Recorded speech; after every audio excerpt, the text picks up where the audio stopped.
Next, let's look at solving a radical inequation. It's called an inequation because instead of an equal symbol, there's a greater than or equal to. It could just as easily be something like less than, and we could still call it an inequation. It's called radical because there's a square root of a variable, in this case x, involved in the inequation.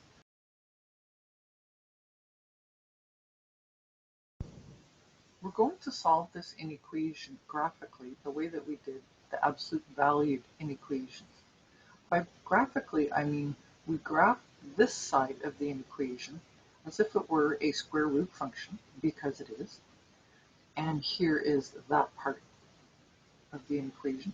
And then I graph the right-hand side as another function, the function y equals 2, pretend that's a straight line. And then, here's the graphic solving part, I look at the graph and ask myself, where does this function go above the line y equals 2? We can see that it starts going above here where it meets it, and then ever after it stays above.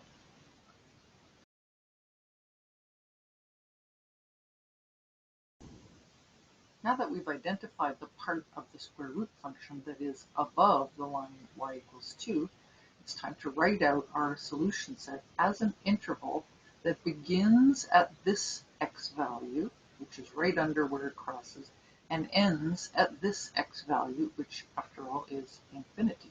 So the solution set is going to look like this. X belongs to the interval that starts at this number and ends at infinity, in other words, never ends. And we fill these in the order in which they occur from left to right. So first we're interested in this x value, and we already know this x value, it's infinity.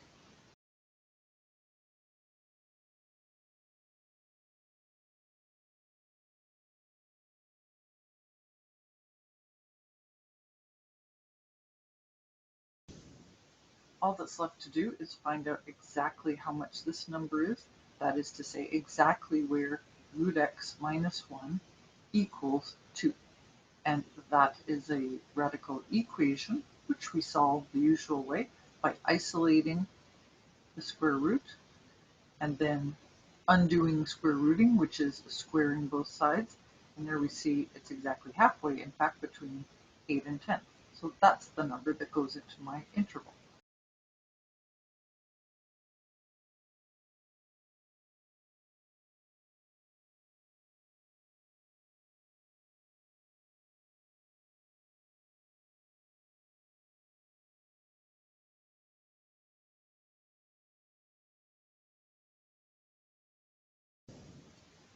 Just to be on the safe side, it's a good idea to test out this solution set by picking a couple of numbers that are in that interval, substituting them for x here, and making sure that they all give a true statement.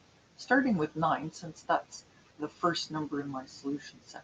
Is it true that root 9 minus 1 gives a result that's greater than or equal to 2? Well, sure enough, root 9 is 3. 3 minus 1 is 2, and that is certainly greater than or equal to 2. Just to be on the safe side, let's pick another number in the interval. I'm going to go with 10. Is it true that root 10 minus 1 is greater than or equal to 2? Well, for sure, root 10 is going to be more than 3. So let's say 3.1 or something like that. And then if I subtract 1 from that, sure enough, I do get something greater than or equal to 2.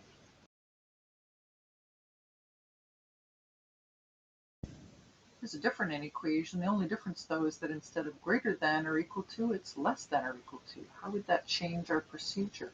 Well, not really at all. We still graph this square root function. We still graph the line y equals 2, only this time we're looking to see where that function goes below the line y equals 2. Below, because that's what less than means. And once again, we can see from the graph, without doing any calculation, that it starts being below right here as soon as it starts existing, and then it stops being below the line right here. So there is a definite starting point from left to right. As usual, we write our answer out in terms of x. How much is x when it starts being below this line? It is 0. How much is x when it stops being below the line? Well, we don't have that number yet. Well, actually we do because we worked it out in the previous example. All we need to do is, once again, solve this equation now to find where the two functions meet. And once again, it's none.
Here's a summary of the steps we just did to solving a radical inequation graphically. First step is to graph both sides of the inequation. One side will for sure be a square root function.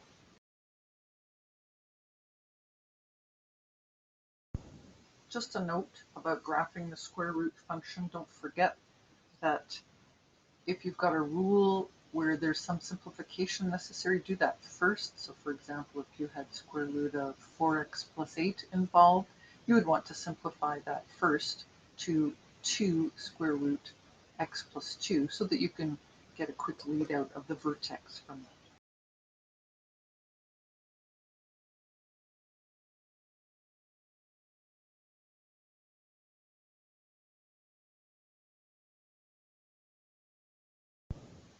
Next step, again, before you do any calculations, you can just set up your interval notation of your solution set. And if there is a solution, it will either involve where the square root crosses the line, which I'm calling the intersection point and infinity, or that intersection point and the vertex coordinate h. Once you've got your interval notation of your solution set up, you're just going to solve an equation and then use that to fill in the only number that will be missing in your interval. So let's do some examples.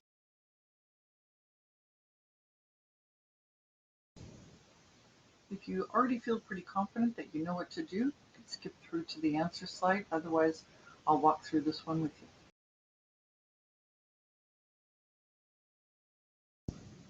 So here's the graphing step. We are going to graph this function, which has a vertex of 4, positive 6, right here. It's got a positive b and a negative a, therefore it decreases from its vertex. The other side of the equation is the line y equals 0, also known as the x-axis. So we've got both sides graphed. Now we're looking to see where the square root function is above the x-axis.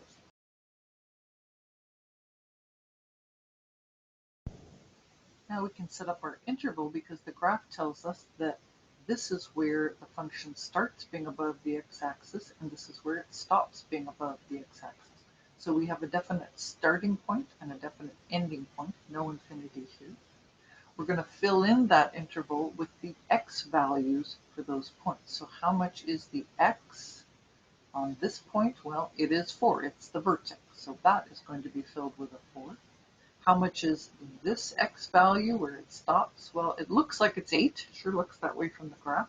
But of course, to find out for sure, we would need to solve this equation.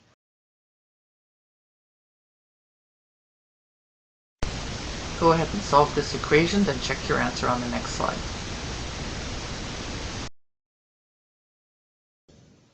And sure enough, if I were to isolate the square root, I would end up on the right-hand side with negative 6 over negative 3, which is 2. Squaring both sides would give me x minus 4 is equal to 4, which gives me x equals 8.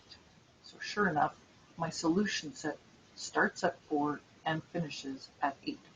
It's inclusive on the 4 because h is included in our solution set, the vertex is included in our solution set, and it's inclusive on the 8 because of the 4 equals 2 in the equation.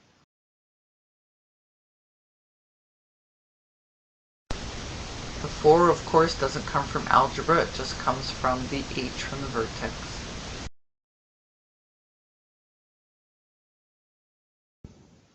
The next few slides are a couple more examples for you to try out. Check out the answer when you're done.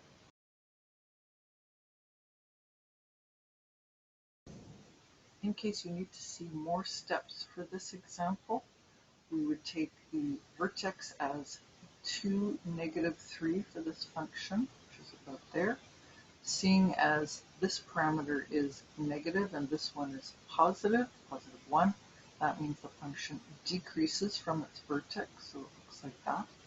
When I compare it to the line y equals negative 4, which is right here, I'm looking for where it goes under that line. So it starts going under at this point, and it stops at infinity. So we can set up our solution interval. It starts at some number, it stops at infinity.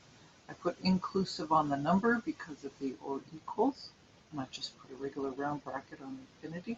And then to find how much that number is, I'm going to solve the equation negative 2 root x minus 2 minus 3 equals negative 4. If I isolate the radical here, I end up with negative 4 plus 3 all divided by negative 2, which gives me a half. When I square both sides of that, I end up with x minus 2 is a quarter. When I add 2 to both sides, I get x is 2 1/4, which I wrote as a decimal here.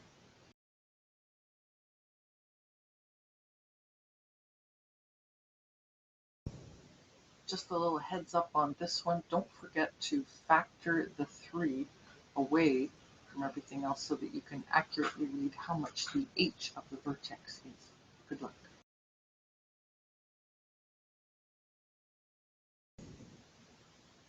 And by the way, I rounded off this endpoint of the interval to negative 0.67, but a more precise and probably even more eloquent way of expressing that would be with the fraction negative 2/3 instead of an approximate decimal. In case you need to see these steps, here they are. You need to factor the 3 out here so that I can see that the vertex is negative 2, negative 4, right about here. And then I'm going to look where that function goes under the line y equals 0, which is also known as the x-axis. Visually, I can see that it starts being under that line right away at its vertex, so I know that my solution interval will start at h, which is negative 2. I'm including that because the vertex is included. It's part of the part of the curve that's under the x-axis. It stops being under here. I don't know how much that is yet, but I know that I'm going to include it because it's an or equal to. So now I just need to find that number by solving the equation, and I'm going to use the original version of the square root function. It doesn't matter which one I use. So if I isolate the radical part here, I'm going to add 4 to both sides and then divide by 2 and get 2. Square both sides, I'll get 3x plus 6 equals 4. 3x is negative 2. Sorry, 3x equals negative 2, and then divide both sides by 3. So the number that's going to go into the interval is negative 2/3, or to put it as a decimal.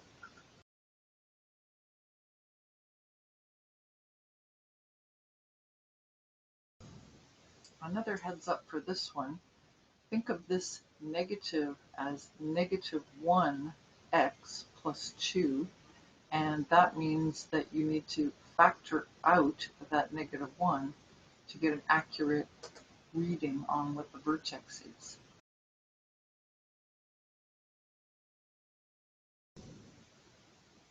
So for this one, as I said before, you need to factor that -1 so that you get a vertex for the square root function of 2, 5.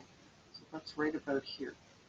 And since I have a positive parameter outside the square root and a negative inside, that means that the function heads off to the left from its vertex. A negative b parameter always means that the square root function goes off to the left from its vertex. Since it's positive, it goes up from there. So really, it's a decreasing function from left to right, and it ends at its vertex. So now we compare that function to the line y equals 6, and we're looking for where it goes above the line y equals 6. We can see that it starts being above it at -infinity and stops wherever this line is. So our solution interval will start at -infinity and stop at some number. And I'm going to make that inclusive. And then to find that number, I solve this equation, and I'm going to leave it in its original form, although I could use this version of it as well. Isolate the radical by subtracting 5, square both sides, and over here I'm going to end up with exactly what's under the radical. If I subtract 2 from both sides here, I get -x is -1, and that's how I end up with x is +1 in my final solution set.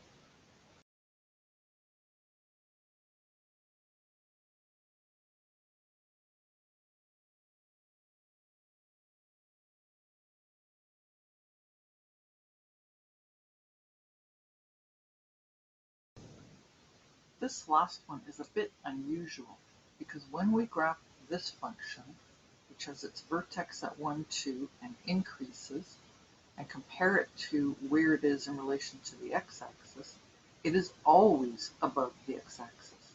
So the answer to this question, where is this function greater than or equal to 0, the answer is everywhere. But the thing is, everywhere for this function isn't all real numbers because it only starts existing when x is 1 at its vertex. So that's why the solution to this, you might have thought it was all real numbers. Not quite. All the real numbers where it actually exists, which only starts at 1, but then continues on ever after that. Another way to look at this, why is the answer only from inclusive 1 till infinity, is if you were to try any number in this interval, like for example 5, let's say we let x equal 5, we end up with this statement, square root of 5 minus 1 plus 2, is that greater than or equal to 0? Well, let's see, this gives us root 4, which gives us 2, that gives us 4, and yes, that is greater than or equal to 0.